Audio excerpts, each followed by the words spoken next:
but I think it was all kind of cumulative. Mm-hmm. And then once you start losing, again, how do you react? Do you Right. tune out the coach? Do you listen more? I don't think there was a big amount of buy-in At the beginning? after, say, December. Oh, yeah. No Maybe at the question. beginning. There's a, Because things were great. They were winning big. They're playing pretty fast. Yeah. And everything's great. But, Well- everything's great because everything's great. Sure. And one of the things that you heard in November, December was that, God, this team is fun to watch. Right. Until it wasn't. Until it wasn't. Same principle. Mm-hmm. I mean, your chemistry is great until it's not. Right. And that's and I say this a lot, and I know, and part of the reason I say it a lot because Sean Miller said it a lot over the years. Your chemistry may be great on a Monday. Mm-hmm. Doesn't mean it's going to be great on a Tuesday. Right. It's every day is a battle to keep that. And somewhere along the line, this team lost it, right? Right. I have my theories. It'll come out in my column if anything changes in the future. But you kind of hinting to what I was thinking as well. No question, success masks a lot of stuff, Mm-hmm. and they were having a lot of success early. Zeke was playing fantastically. He's tapered off a lot, whether that's up to him or not getting the ball or whatever. A lot of things. It's just a lot of things have happened. And you're right. I still think that Sean's one of the smartest coaches I've ever been around. He has the answer before you ask the question. Sometimes that question isn't answered. Most of the time it's not answered because he already had the answer in his head. So we'll see what happens. I agree with you. We know who they are. Will it change? Those people holding out hope, good luck with that. Mm-hmm. Because this team, I was telling you, I've got the same vibe I did in 2007. Yeah. What's it, 2000? Yeah, 2000. Well, we'll the talk KO briefly, year. we'll talk about it briefly, then we'll go to break. But go ahead, give him a tease. That team had 3 NBA players on it. Sam?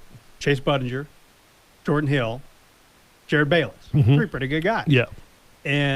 But, of course, it was KO year, bunch of chaos. Nobody wanted to play for him. Mm-hmm. But personally, I went into that first-round NCAA tournament game against West Where Virginia. Where were we? Was it New Orleans? I don't remember. Okay, it doesn't really matter. We'll talk about it later. Yeah, we'll talk about it on the other side. But I think it's a pretty good analogy because you hit it. They didn't like playing for him. Mm-hmm. Whether that's happening here or not, we'll soon see. But that's a good tease. That's a good tease. We'll come back on the other side here on 1030 The Voice.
Hey, welcome back to Eye on the Ball here on 1030 The Voice. I'm your host, Steve Rivera, and with me today, Anthony Giamino for All Sports Tucson and SI.com.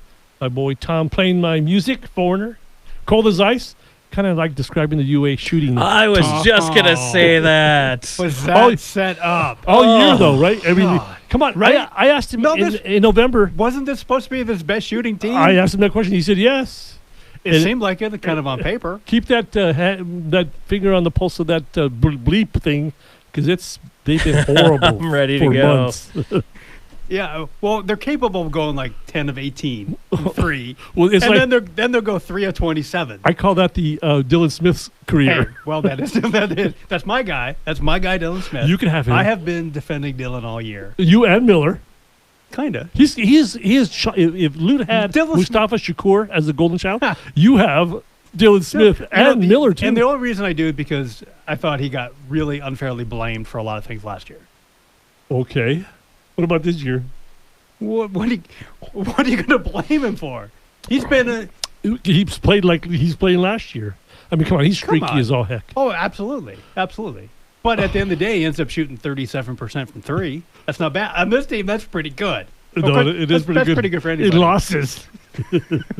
Well, okay. I can't have everything. Wait, you don't want him to make 6 3-pointers in the second half against Washington? To keep you, if he didn't make those 4 3-pointers early in the second half, they lose by 25. Yeah. This is like democracy, Anthony. If you lose by 1 or 20, it's still a loss. It's still a loss. Yes. So let's go back to the 2007 You play year. with a broken. You wouldn't even do the show with a broken nose. True. I couldn't mess up this face anymore, man. I wore it with plugs and headphones and a mask. In fact, I would look better with a mask. When was the last time your nose was broken? I don't remember. Yeah. It's look at me. I shouldn't be talking. It was I born should broken. not be talking. So go ahead. We're back in 2007. So yeah, I mean, and we were there, 2007, first round. Don't remind me. We can't remember where it was. I don't remember. It was New Orleans. Okay. I think it was New Orleans. I would have remembered New Orleans. I could be wrong about that. I'll look it up. You were probably drunk all the whole time. No, I don't drink. Yeah, 2007. What now? 2007. But I went into that last game thinking, if they can just somehow get hot, if they can, hit a key late shot, win the game, get on a roll, that they could do something because they did have the 3 first-round talents. That second-round game would have been Duke that year, and Arizona would always get up for Duke. Mm-hmm. That somehow they had a shot. In retrospect, the way the game played out, you could tell they were just ready for the season to be over. A whole year of Kevin O'Neal, when you're not expecting a whole year of Kevin O'Neal, that's a lot. Mm-hmm. And those guys were just ready for the season to be over. Oh, yeah, no question. And same thing, theoretically, there's 3 NBA guys on this Arizona team. Mm-hmm. And I know a lot of people are thinking, boy, if they could just find something, get hot, they could really make a run. I got the same vibe. They're just ready. They're just ready for it to be over. It's a great analogy. It was New Orleans. They got beat 72-63. That was the year that the guy from the New York Times talked about KO. Why don't you talk to Miles Simon and to he doesn't talk to his assistants at the time, Miles Simon and Josh Pastner. and you want to use your line? Why would you? Why would you? And nothing against either of those guys. Let's put it in context. But when on the bench, right, KO was going to do what KO was going to do. Right, he didn't need to ask permission or advice from the other 2 guys. Right. And nor was he going to. Or during the week, allegedly. Right. We kind of knew that. We knew that all. We knew that all season. It was not. But news. suddenly the national media comes in for the NCAA tournament. And it's like, oh wow, this is a great story. I'm gonna make a headline out of this. And I'm like, what are you talking about? We already knew this. Well, it's kind of like the AP story that we talked about yesterday with Nico Mannion. Nothing was said yet Saturday. No, I mean, you think if somebody had said something after the game, that would have been everybody's. Arizona lost again with quotes. Yeah, Arizona lost again, and Mannion is gone. I mean, we already know he's gone. Yeah, Sean said it months ago. He did. I mean, I just wouldn't have put it in a story saying, of course, confirmation. Yeah, especially in context because you're writing about the game Saturday night. Correct. So the context is something happened Saturday night. Right. And then everybody. For those who don't know, everybody aggregates the story after that because that's the world we live in, and they don't do their own reporting, and then it becomes a whole thing. Right. It's the world we live in. Welcome to the sports media world. Yes. Oh, media world. I was going to say, that ain't just sports. Well, yeah. Steve knows I'll get up on my media soapbox, too. Right. Yeah. So are you telling me, Anthony, that you don't see this team catching fire in the next 10, 12 days? Or being on fire, or dumpster fire? Or what kind of fire do you see them on? I see no fire. Watch, I'm sure I'll be horribly wrong. And No. They'll make the Sweet 16. You know, because Facebook's crazy. It's crazy like that. They win 2 games. I told you so. I knew this would happen. But when has this team, like I said, other than that, like a little mini hot streak in the conference? It'd be Washington State. But yeah, that was like, okay, Washington State, Cal, Stanford, and they always beat Stanford, so who cares? They just didn't. There's no perspective on this team. There's no from the fan base. Yeah. Because every time you think, oh, they won a couple games, or maybe 3 in a row, you're like, oh yeah, they're back, they're ready, their shooting woes are gone, and Nico Mannion's going to be a lottery pick, and then they do something like Saturday night. What's my saying? Every day is the season. After beating Washington State, someone, I put all my crap on Facebook, and one of the women said that it's good that they're peaking at the right time. I'm thinking it's not where I was desperately wanting to type something and I didn't. One game does not peak at one time, and they beat Washington State. It's like me beating somebody who's learning how to crawl in a race, and that's going to be close race. But you know what I'm saying? They beat nobody. Yeah, and I think, as you said, they don't get to play Washington State again. Right. Okay, they had a really good 20 minutes against Washington State, which, first of all, doesn't even take into account the first horrible 20 minutes against Washington State. Right. 20 minutes against Washington State, is that good enough to... What does that get you? What does that get you at the end of the day? You pick and choose what you want to believe. And then Washington, who's the number 12 team, which, of course, are not 12 worthy, they're better than 12, they get beat by them. What do? They're not... Washington's pretty good when they want to be pretty good. Yeah. Or can be pretty good. Yeah. I mean, they had some... What killed them was losing the point guard early in the He might be season. back tomorrow, right? That's what he kind of hinted yesterday. I didn't see that. Sean said that I thought it was going to be after, but I know they're on the quarter system, and probably if they get grades in early, maybe he can play. You might need But some of their freshman guards, by the time we saw them Saturday night, their freshman guards weren't a horrible liability anymore. So they were good enough to make Jaden McDaniels and Isaiah Stewart let them do their thing. I agree. Let's go to the phone line. Chuck, thanks for calling. You're welcome. Just a question. Go ahead. Do you gentlemen think that this team belongs in the NCAA tournament? Good question. Today's basketball in the college world is bad. To me, it's just bad, or very evenly matched. Does Arizona deserve to be in? I do. Their seed is going to be 7, 8, or 9. But they'll get in because of their reputation, what they've done to a certain degree. But it's not going to be a good seed. Do you agree? Yeah, I totally agree. I think they're in, and I get the question because a lot of people have rightly noted, okay, who have they beaten? Right. And yeah, that's a pretty small list. Mm-hmm. But at the end of the day, they still won 20 games. They still rank high in a bunch of the metrics and the ranking and various computer things. And like you said, Steve, you're comparing them to a bunch of teams that also aren't all that great. Mm-hmm. There's a lot of Arizonas out there. Yeah. No, I mean, what if they lose tomorrow? They might drop to a 10. So maybe a 9 or a 10. But Yeah. I think they're in. Chuck, but, yeah. Chuck, you asked the question. Do you ask it because you don't think they'll be in? Well, I don't think they deserve to be in, to tell you the truth. Well, I don't think they deserve to be in. I think it's a shame when a team like this, with the talent they have, can't put a season together that's halfway respectable. And now they're going to go ahead and get in the tournament and knock some little team out of the tournament that deserves to be in, that's played their hearts out all year. I don't disagree with what you're saying, but they'll get in. They'll get in, and they might even win a game. Who knows? And if they have to play one of those teams you're talking about, they'll probably lose. Right. That's right. Yeah. No, Okay. If they play against teams like that, like Chuck, thank you, Chuck. There's no question. If you put them against a team that really has that, like a St. Mary's. Yeah. You saw. I saw them play last night. They looked really good. Mm-hmm. Yeah, they would give Arizona a lot of trouble. No question. I mean, they're that. Of course, they've got a great guard, veteran team. Any team that plays a zone is that. I mean, at any level, is going to give them fits. Why do you think this team? Did we overrate this team in terms of being good? I asked this of Jamino yesterday. I think so. You asked Why? Moreno? Yeah. Not me. You asked Moreno? Yeah, I asked Moreno because were they wrong? And I gave him grief about it because were we wrong on Mannion, or they wrong on Mannion rating him so high? Mm-hmm. Najee and Najee was Green, underrated, if anything. and Green.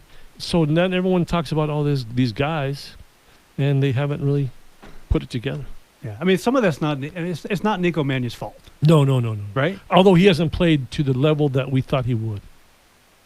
Oh, great. that- But he didn't play to that level because he was rated the top point guard and a top 15, top 10 recruit, 5-star guy. Mm-hmm. If he was a 4-star kid, number 75 in the country, came in, plays his first year, you would have thought, hey, that kid's not bad. He's done pretty well for us. Tom, you want to say something? Well, so I have, two things that come to mind here is that we're talking about systemically, I think, a little bit larger. Like, this is a year you could look at the whole of college basketball and say either the talent is spread too thin, and that's why it's not good anymore, and it's a pool, really a pool of 128 teams about on equal footing because of how weird this year's been, or the dilution of talent. Still, when you get talented guys and they don't perform because every other team is as diluted as you are outside of your starting five and maybe even your top two, I think that's what we're dealing with here with Arizona. They're going to get in because, number one, they're Arizona. Number two, the talent that they do have is on reputation, not on results. And so taking out a hardworking team from the tournament, okay, would they beat Arizona in a heads-up battle? I don't know, but I do know that people know Arizona, and they don't know, Southern Mississippi Technical and Agricultural, which is made up. I scouted them once. Yeah, I bet. And but that's the point is that maybe, is it spread too thin? Is the talent too thin? And maybe that's part of what the issue is here. And then Arizona, okay, whatever talent you bring in, now we go to the coaching side of things. You have to apply a system that works with the talent you have. And I don't know that happened either this year. Well, Anthony and I are That's a probably- lot. The last statement you made, I think has a lot to do with it. Miller's system to the players he has. But he's a smart man. He knows what he has to do. Him and I went back and forth a couple of times, and it was kind of well and fun. But the only chance he has, and I've said this for 10, 12 years, 11 years, is to run. The only chance he has. If he has no defensive team.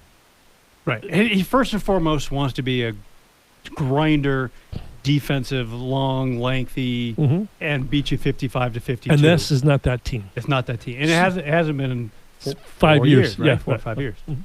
Yeah, so he And- has, and- but what does he have? But that's his own fault, right? Sure. He hasn't recruited that Those, way. right. He's recruited Golden Boys, Mm-hmm. the 5-star kids who have never faced adversity, so you don't know how they're going to react. Or have played defense at a consistent level. Sure. And are young, and you can go down the list. It is what it is. But who's the guy who created this monster? The guy who's coaching this monster. So you kind of have to adjust. And he's a smart man. He just didn't want to adjust. And here we are. Yeah, he like you said, he created the beast, but now he's like feeding him vegetables. Right. There's no. He's not feeding any red meat to the monster. You don't feed vegetables to beasts. No. Okay, let's take a quick break here on 10:30 Voice. Come back on the other side. Talk to Pima coach Todd Holthouse.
Hey, welcome back to Eye on the Ball here on 1030 The Voice. I'm your host, Steve Rivera, and with me, Anthony Jamino.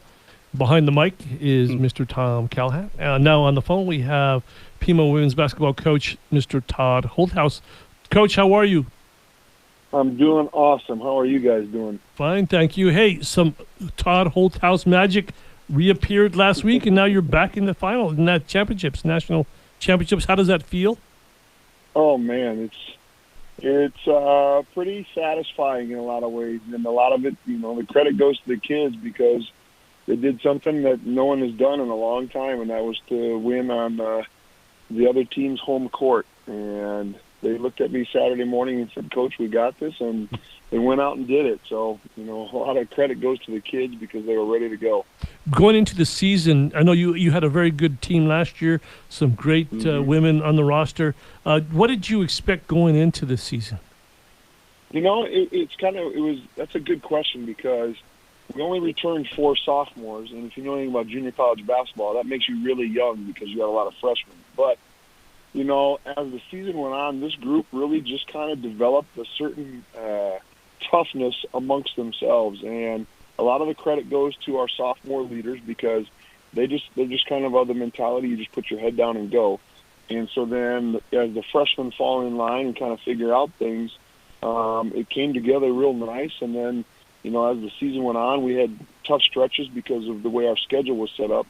But then these last 9 or 10 games, we've been on a roll, and I think we've won our last 9 in a row. And a lot of it's the kids. And, if you'd asked me, Steve, last year after losing 2 All-Americans, what we would be like, it was kind of a crapshoot in what we would get because I knew we had talent, but it was how fast would they form and, develop some chemistry. And, they've done an amazing job. Hey, Coach, it's Anthony. Anthony? In addition to what you guys are doing, it seems to be kind of a bit of a revival of girls basketball in the city, too, with some of the schools doing really well.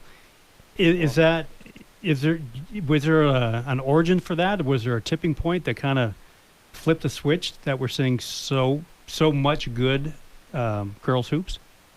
Well, I think a lot of the credit probably goes, to a lot of the club teams here in town and the high schools in terms of, just getting good coaching and developing kids or young ladies at a younger age.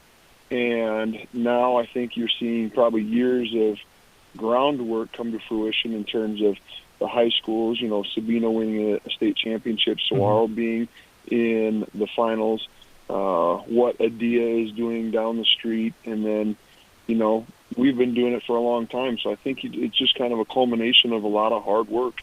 And the Tucson, coaches that work with the young ladies should get a lot of credit. You were there last year, weren't you, at the finals? Yes. So how does that help going back? Well, I think that the best part is we as coaches kind of know the routine and how to best set our kids up for success. I think where it'll be really nice this year is that you have sophomores that were there last year that will know what the heck is going on. So I think just the familiarity of the routine and, what to expect will be very helpful. I don't know if I've asked you on the shows that you've been on before, but there's one thing about talent. You obviously need to have some talent, but it's more of a team type of chemistry. You have to have that, no question. What are the keys to a good team? Outside of being a good coach, too, because you need to have that guy who's going to, or woman who's going to guide you. But what about the recipe otherwise? Well, I think that's probably been the best part of, or the best reason for our success over the years is that when we recruit, we have the luxury of recruiting. So when we recruit a certain kind of kid. And when you get the combination of kids that you want, there's that automatic buy-in because you've done the homework in terms of what kind of kids you're bringing in. But then, in junior college, chemistry is everything because you only have freshmen and sophomores. So you got to get the chemistry done right away or you won't have a very good year. And so we get hard-nosed kids that were good in high school. They're good students. And I think that allows us to coach and push them at a higher rate because they'll pick things up faster out on the court. And so a lot of that is the family atmosphere that we try to foster in terms of, when we're together, we're a family. Now families bicker and fight, but you always have each other's back. And so we always try to have that kind of mantra in terms of how we, develop the kids and to keep them together and kind of foster that environment as coaches and kind of the whole program. So I think that part of it is huge. You are spot on in terms of chemistry. Right. No, I think it's a hidden factor. Well, I don't know if it's a hidden factor, but it's a key factor in becoming a successful team. And you also have a kind of a sidekick that's kind of pretty good at what he does in Mr. Rosborough. Oh, yeah. I mean, anybody who knows Tucson basketball knows the impact that Roz had all his years at the U of A. And if you ask a lot of those guys that have gone on to the pros and, looking back, a lot of them are going to say that Roz was probably the one behind the scenes that kind of held it all together. And it's the same at Pima. I mean, he's still grumpy and, has, we all are. Has his ideas on how things should be done. And when the kids come in as freshmen, they're kind of taken aback because he just tells you how it is. And it's not mean or demeaning. It's the facts. And if you listen closely and just take out the information, you're going to be a pretty good basketball player by the time you get done. And I'm blessed, obviously, to have him alongside me because we work really well together. And just all the hours of work we put in, it pays off. Yeah, no question. You guys have done tremendously. I don't know, Pima's kind of back on the map with basketball, women's basketball, and boys basketball. Don't you think? Yeah, absolutely. I mean, Coach Peabody didn't get there this year. I mean, they lost in the championship game at Glendale, but they've been there the 3 previous years. And so both of us, take a lot of pride in the fact that, you always hear about the U of A down the street and all their successes, but the reality is, a few miles to the west, Pima's pretty darn good at basketball too. So we take a lot of pride in that, and we're proud to represent Tucson as well. We always hear that when you get into the tournament, it's a game of matchups. How do you know? I mean, you're playing a really unfamiliar opponent. Is there a scouting process? What is that like for you? Yep, we were like nowadays. It's so easy to share film. It's not like the old days where you meet up with somebody and get a VCR tape and then go home and sit and watch it. But now everything's done digitally. So part of the tournament process is everybody has to turn in their region championship game, and they make like a bank of videos, and you have access to everybody's stuff. And so up until today, we didn't know who we played. So we found out this morning around 10 o'clock, and Roz was watching film by about 10:30. So we've already started it, and we practiced yesterday and today, and we're off tomorrow for the kids, and then Thursday we'll come in and kind of get into our normal routine. And I think that's probably the best thing, is just to keep things as normal as possible. If the grumpy guy is good at one thing, he can break down a game film and tell you exactly what's going to happen. Oh, absolutely. I mean, yeah, you've seen him do it for so many years. He's so good at it, and it is diligent work. And we sat down there and started tearing it apart this morning. We'll comb through everything, and we'll be ready. I mean, that's the bottom line, is we'll be ready. You go to Port Huron, Michigan. I'm curious, and this might be a dumb question, but you have a roster of maybe 15. I don't really know. Mm-hmm. Have many of the girls been on a plane and gone that far away from? I don't know. I mean, I think I asked them today. I think one has been to Michigan. I think 4 have never been on a plane, and so it'll be a new experience in terms. And that, you know what? That's kind of like the fun part, because yes, when you make it to this point, now you're making memories, because you're going to always remember going to nationals with your team. And so, just sitting back and watching from the outside, it's always fun to watch them go through that process in terms of how excited they are and how much fun they're going to have. And so they'll have that to talk about forever. And that's kind of a fun part for me, is knowing that they got those memories at Pima. No question. In fact, I talk about that all the time. College is about making memories. I like that phrase. And you get to prolong their career and season. And it's what college is all about. You learn about things that you didn't know before. That's what learning is all about, especially in college. Because if you don't learn in college how to wash your own clothes and make your own meals, what are you learning?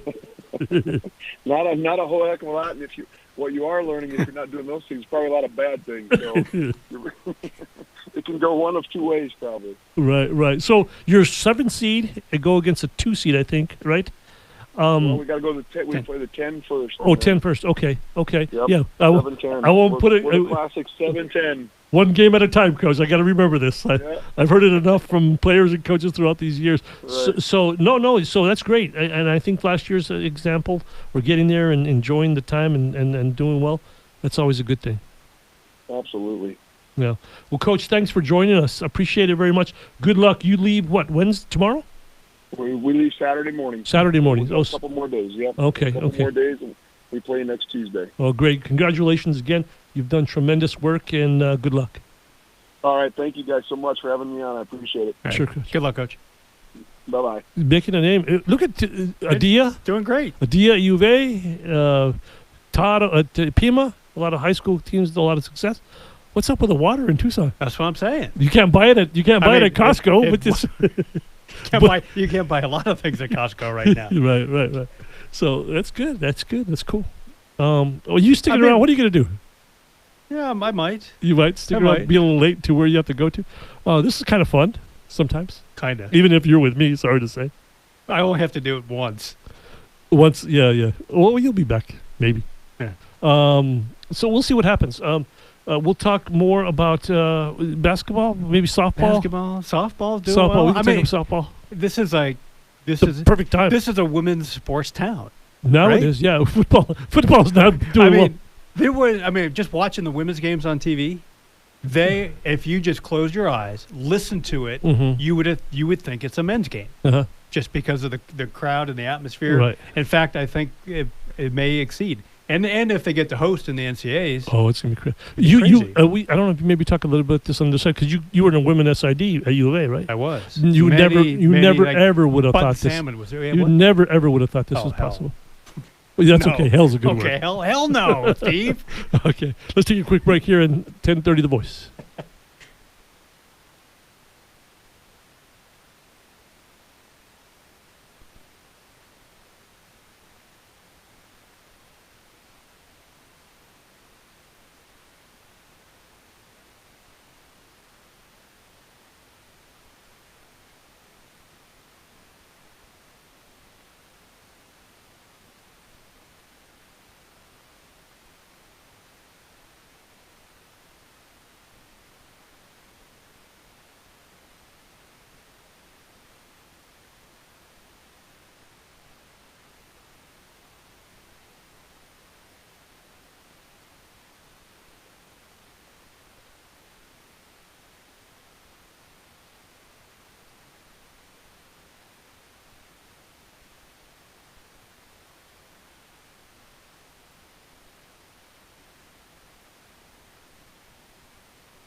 Hey, welcome back to Eye on the Ball here on 1030 The Voice. I'm your host, Steve Rivera, and with me, Anthony Gimino and Tom Callahan. Pick up the pieces, Tom. This is our final segment of the day. This might be a good name for your final segment, Steve. Pick up the pieces? Pick up the pieces. Yeah. Because they're all over the place. Because he dropped them all in the first 45 minutes? Yes, I've dropped them a lot of times. Hey, so the women's team has probably shocked you in the last couple of years. Not so much of the success, but how far it's come. Because back in the 90s, when were you the SID? Oh, when I was a student, of course, back in the late 80s and up to 1990.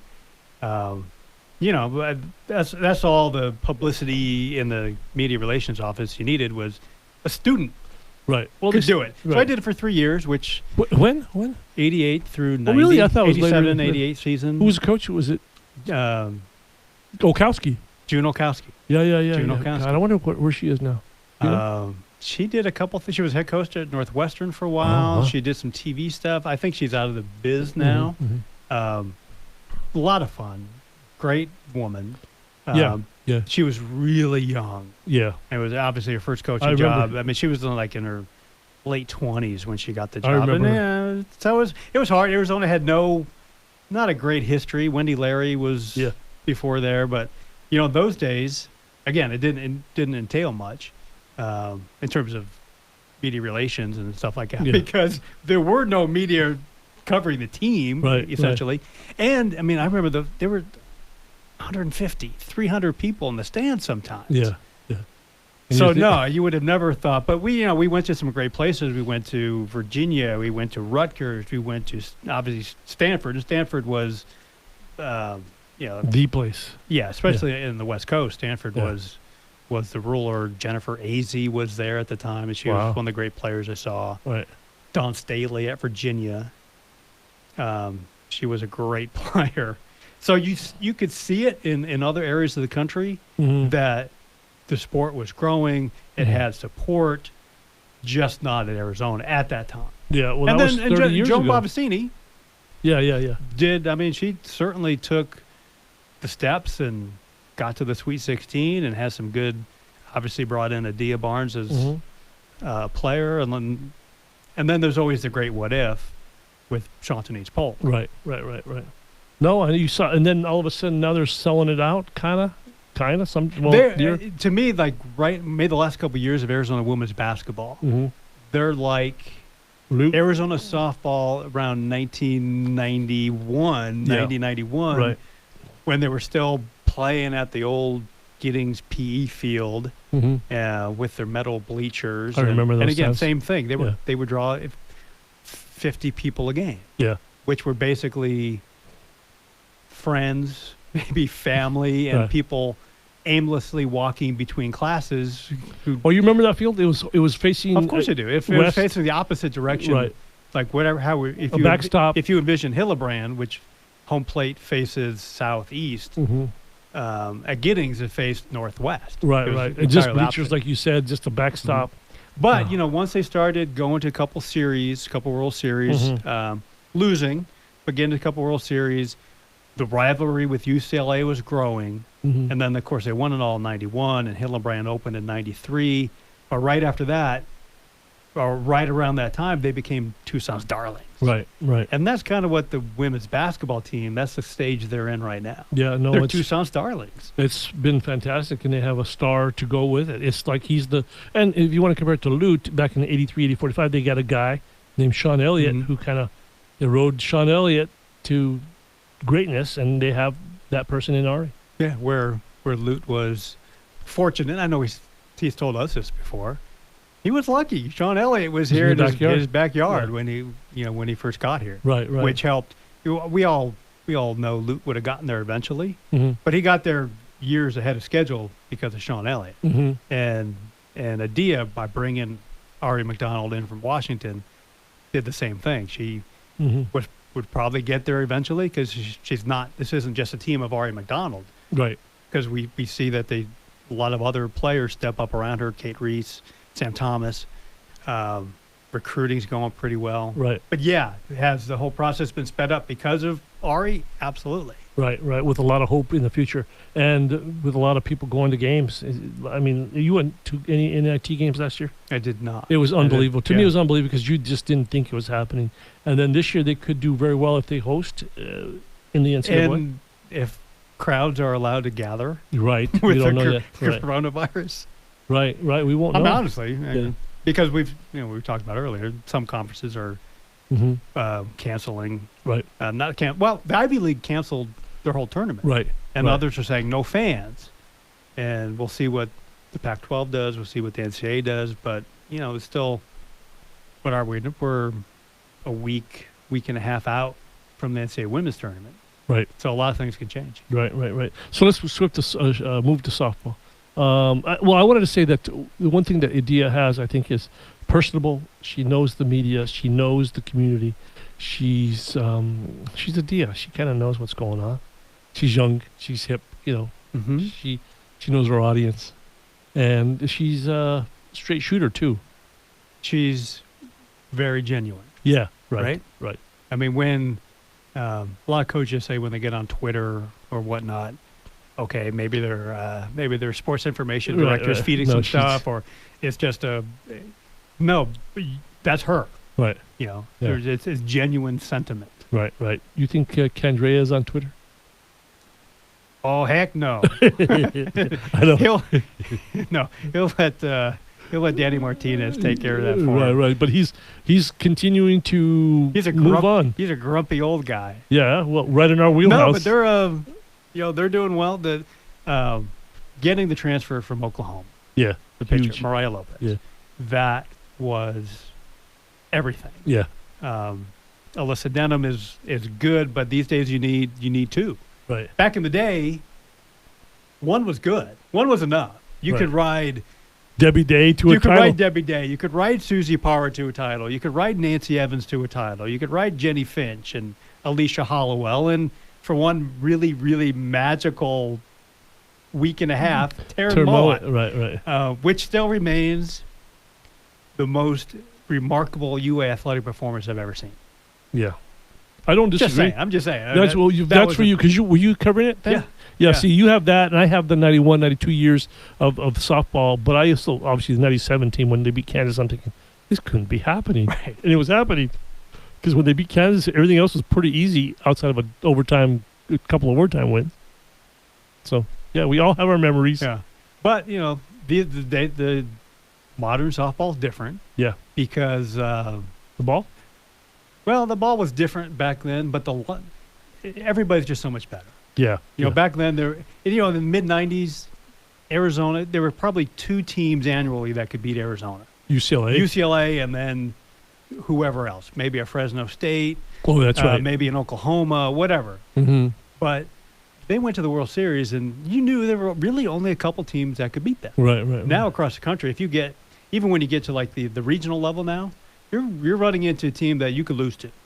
And certainly the super regional, you're like, yeah, we have no advantage over anybody. We gotta play really well to advance to the And series. who's to blame for that? Mike Andrea. Yeah, right. I mean, Mike, God bless him. He was, he's that old school baseball guy who went into a softball world where, and I've talked to him about this a lot, where they did not share. The coaches at that time. Territorial. It was all, exactly. It was all very territorial, and he was used to going to a baseball convention and sitting down and exchanging ideas and practice drills, and that was the way the baseball world operated. So when he got to softball, he did the same. So essentially, he coached the coaches, and then they went out and started, of course, in the 90s, a sports crew, so you got a bigger base of high school athletes. And then the really key thing was the SEC poured their excess football money into softball facilities and things like that. So then the SEC in that area became a power in softball. Right. Well, and again, kind of equal to Sean, he created the beast. Now he had to feed the beast while he'd already taught the other beasts how to become beasts. Yeah. So it's Mike Andrea's fault. Yeah. But he's found some magic again. He has, and it has a lot to do with the pitching. You still have to have the pitching. But that's why, I mean, when, Susie Parra was striking out 18 batters a game, well, okay, generally the bottom of the lineup wasn't very good. Right. You weren't challenged. You weren't throwing a lot of pitches because the scores were 2-0. Right. Or if you were Arizona, it was maybe 9-0. Mm-hmm. Now you're running into everybody can hit 1 through 9 in the lineup.